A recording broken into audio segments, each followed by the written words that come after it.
Hello friends, welcome to Velu சமையல். இன்றைக்கி நம்ம என்ன ரெசிபி செய்ய போகிறோன்னா சிறுபயிறு தோசை. சிறுபயிரும் ஒரு கொத்து பச்சரிசியும் ஒரு 4-5 மணி நேரம் நம்ம ஊற வச்சுக்கணும். இதை நம்ம மிக்சியில் போட்டு இப்போ நம்ம அரைக்க போகிறோம். கொத்தமல்லி சிறிதளவு,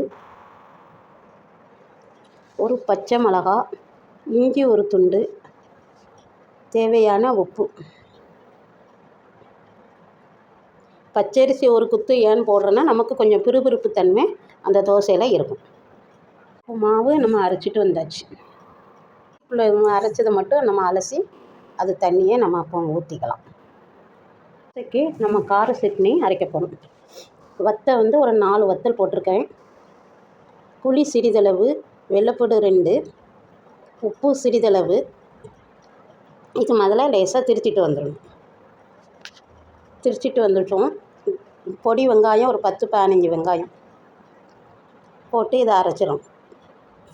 இப்போ வெங்காய சட்னி அரைச்சிட்டு வந்தாச்சு. இப்போ கடுகு உளுந்தம் பருப்பும் போட்டு 2 கருவேப்பிலையும் போட்டு நம்ம சட்னி தாளிச்சிடலாம்.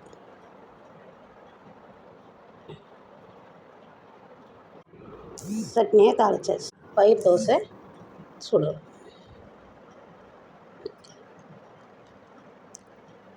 மேலே லேசாக பொடிசா வெங்காயத்தை லேசாக தூவிக்கலாம். மல்லி இலை இருந்தாலும் லேசாக தூவிக்கலாம். ஸ்பூன் ஆயில் விட்டு நம்ம தோசை வேக விடணும். தோசை நம்ம சுட்டு எடுத்தாச்சு.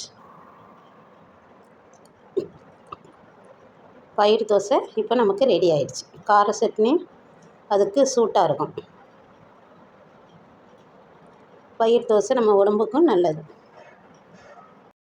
அடுத்து நம்ம ராகி தோசை சுடுதோம். மதியம் நம்ம சேர்த்து வச்சிடணும்.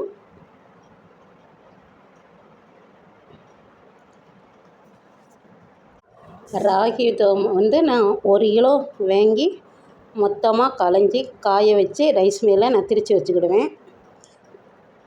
நமக்கு தேவைங்கும்போது உளுந்தை மட்டும் நம்ம மாவு அரைக்கும் போது சேர்த்துக்கலாம்.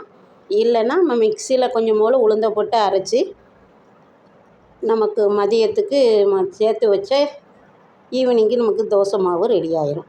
வேலையும் நமக்கு ஈஸியாகவும் இருக்கும். ராகி தோசை சுடும்.